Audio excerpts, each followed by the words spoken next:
Hello, I'm Fon Quinter, welcoming you to the 6:30 p.m. edition of news. This 25th day of October 2021. We've been live from Douala, Cameroon's economic capital, and the news starts now. Inhabitants of Sablon Bangapongo, a neighborhood in Douala 3 subdivision, have decried the poor state of roads in that community. They say bad roads coupled with epileptic power supply has made life unbearable for them. Get details of this story in the following report. Difficult because of our road. That is what we see here. We are suffering too much here because of our road. For example, just look at from Tradex and Badikule. Just look at that. Even the wound we have, you see every woman here with plaster. An inhabitant of Sablon Bangapongo, a locality in the Douala 3 subdivision, Lithuania region of Cameroon, lamenting over the poor state of roads in that neighborhood.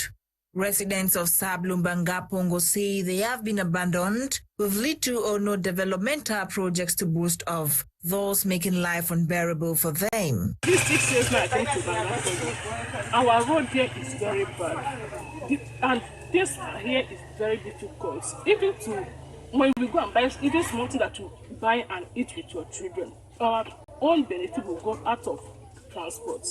For example, when you buy market, you buy 250 from there. You pay 250 from 1,000. But when you reach Tradec, you only small okra that you buy, you pay 2,000. Okay, when you pay 2,000, when you come here too, they will set a small share. Aside bad roads, they say power supply is epileptic plus. They go for months without potable water.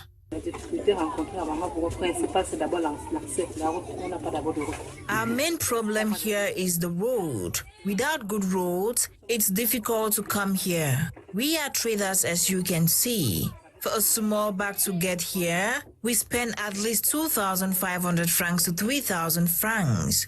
When we sample our goods, clients complain of high prices. They even go directly to the market to buy. We are suffering. There is nothing to sell or eat. Water too is a catastrophe. Typhoid can leave us because of water. We don't have electricity as well. With the poor state of roads coupled with hardship, inhabitants of Sablon Bangapongo are calling on officials to look into their plight.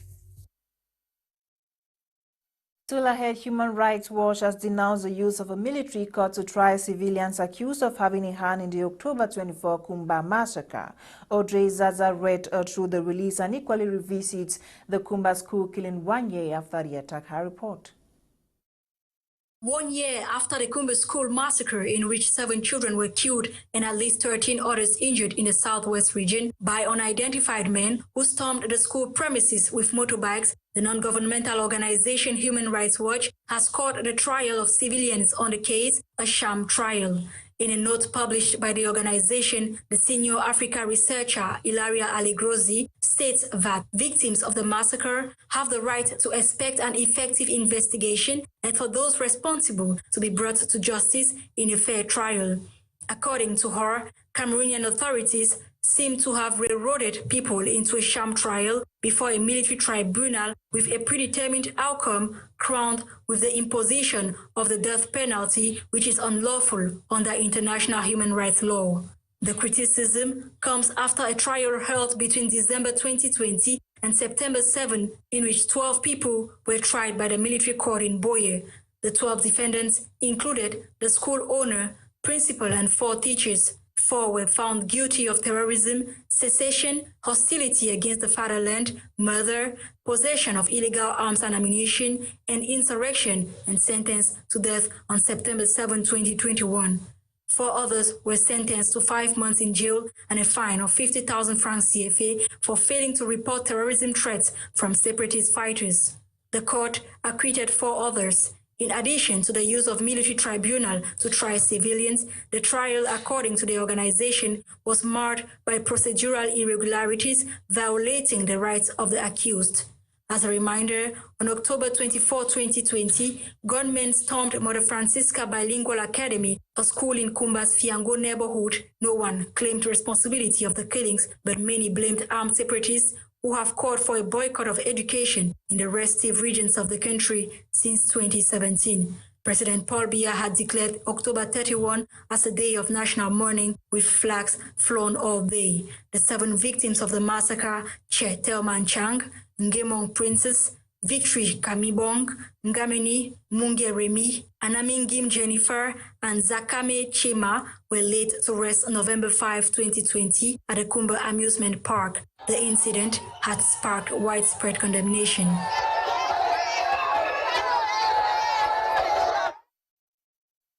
300 internally displaced persons drawn from the 6 divisions of the Southwest region have benefited from foodstuff donated by the Southwest Regional Assembly. The donation took place over the weekend in Boya during a ceremony supervised by the President of the Southwest Regional Assembly. Details with Clarice Okowe. Internally displaced people. Gathered at the premises of the Southwest Regional Assembly in Boya, these are some 300 IDPs drawn from the 6 divisions of the Southwest region. Standing on a queue of 50 persons per division, each IDP received this Saturday food items comprising of 1 bag of rice, 1 bag of salt, 5 cubes of savons, and 5 liters of vegetable oil distributed to the IDPs by members of the Southwest Regional Assembly. In Africa, we have a spirit of solidarity. So the Regional Assembly felt that we should share this same solidarity with other fellow Southwesterners who unfortunately cannot be where they are supposed to be. We have chosen Boya in particular because we realize that the city of Boya is the first in terms of the number of IDPs. Next year we'll move to Meme and we'll continue with all the 6 divisions. Being the first of its kind, this activity supervised by the President of the Southwest Regional Assembly, Bakoma Elango Zakios, was also an opportunity for him to reiterate the need for peace to carry out developmental projects. They don't make Papa Mami them. They don't leave their houses. They can't find refuge for Boya. With the Bebuna, make una help government for try for appeal to our picking them. When they make una go back to our villages, make something touch their heart. Given the hardship brought about by their displacement for years now, these beneficiaries appreciated the item received while hoping for lasting solutions to the ongoing Anglophone crisis. I appreciate the assembly what they do for we, for member we are picking them. And you see, we are really helpless. Leaving your home to come and stay in somewhere strange, it's really difficult for us. This medium to also appeal to the government that for how long will they keep giving us food? I think they should help us to resolve these issues. Meanwhile, plans are on their way for this similar donation to IDPs by the Southwest Regional Assembly to take place in other divisions of the Southwest region. And to religious news, some 6 regional officers of the Presbyterian Church in Cameroon have been instituted and inducted into office in a divine service at Presbyterian Church Tamnjong in the northwest region of the country. During the service, Christians were called upon to make the ministry a blessing and not a burden, as Charles Kiwa tells us from Bamenda.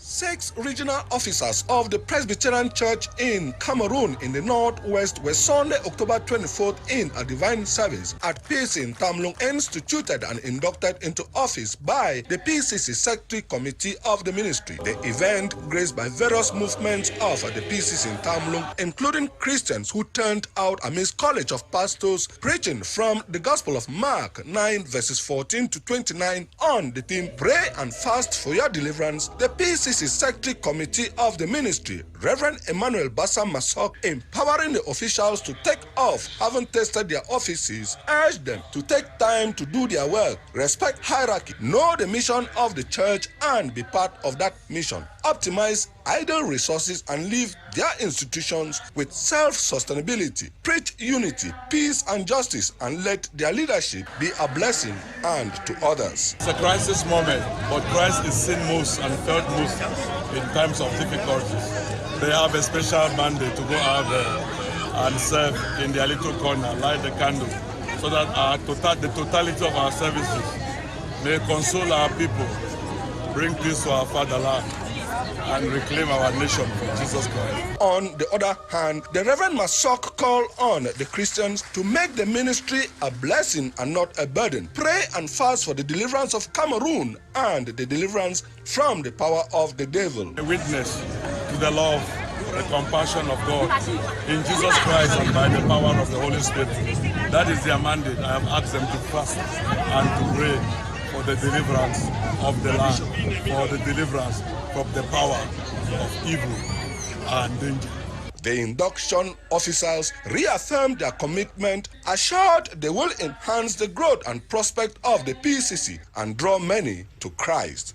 To put on an attitude wherever we are, in the church, in our homes, in the public, an attitude which will reflect Christ. And draw them closer to Christ and make them independent.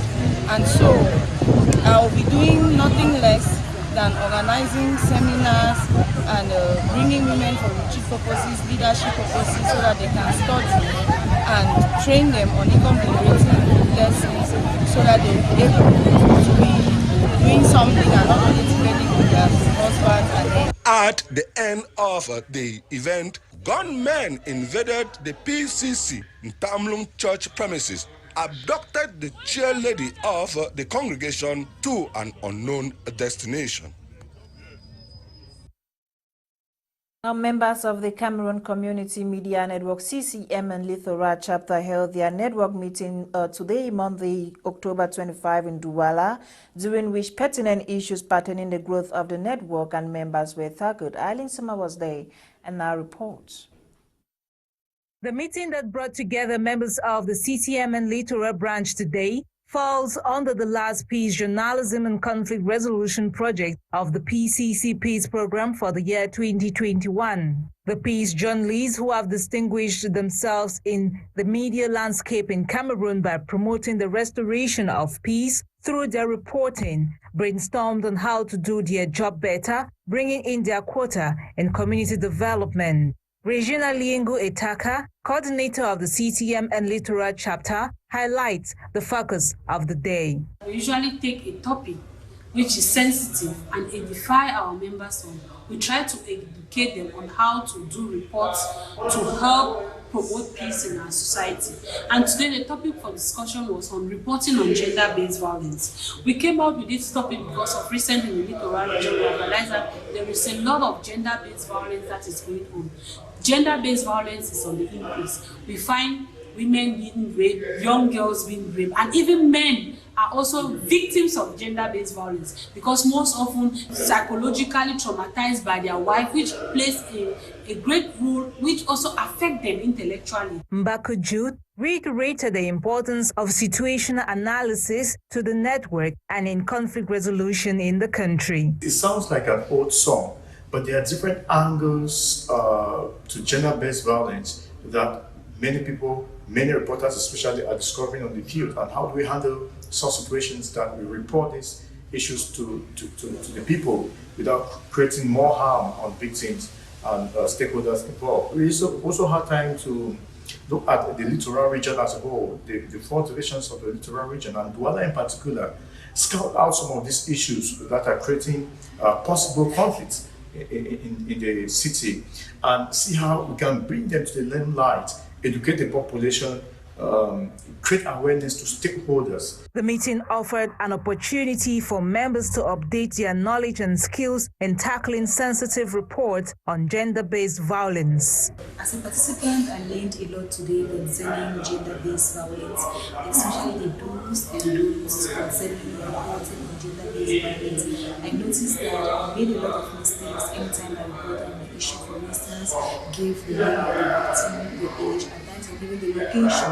What happens to be very, very bad when it comes to reporting the issue, because the main aim we have to do is to always protect the survivor. The progress made so far by the peace journalists of the CCM and Lithuania branch in conflict resolution reporting since its creation is worth applauding. Mbako Jude. It was very important for everyone to have come on board, and many people are now affiliating to us as peace journalists. I think it's a very it's a better way to take. It's been a very good move so far.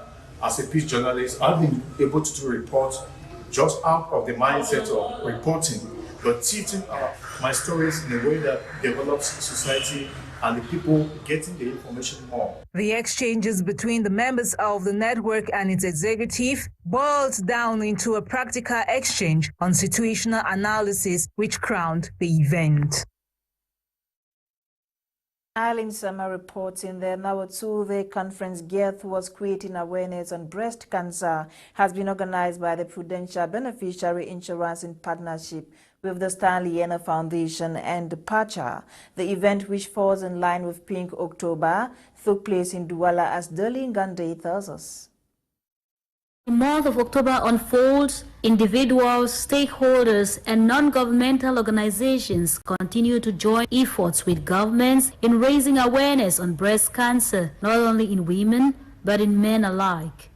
During this two-day event, organized by the Prudential Beneficial Insurance in partnership with the Stanley Ena Foundation, alongside the Pacha Foundation, the objectives of this conference have been disclosed by Lumafo Sonia, Program Officer for the Pacha Foundation. The objective of this campaign is to raise awareness on breast cancer, to make people know the signs, symptoms, and the available treatment. Besides the setting apart for the month of October to create awareness on breast cancer, an increase on the death toll caused by breast cancer, not only in Cameroon, is another reason for the organization of this conference, as Ebot Irene, project coordinator for the Stanley Ena Foundation, now talks on the motive for their partnership in commemoration of the Pink October event. Partnering with Prudential and Pacha Foundation is just another step forward in creating awareness to the society concerning the health situation in our country. And on the part as Marketing and Communication Director, Al Nita Moen also adds on how much awareness this program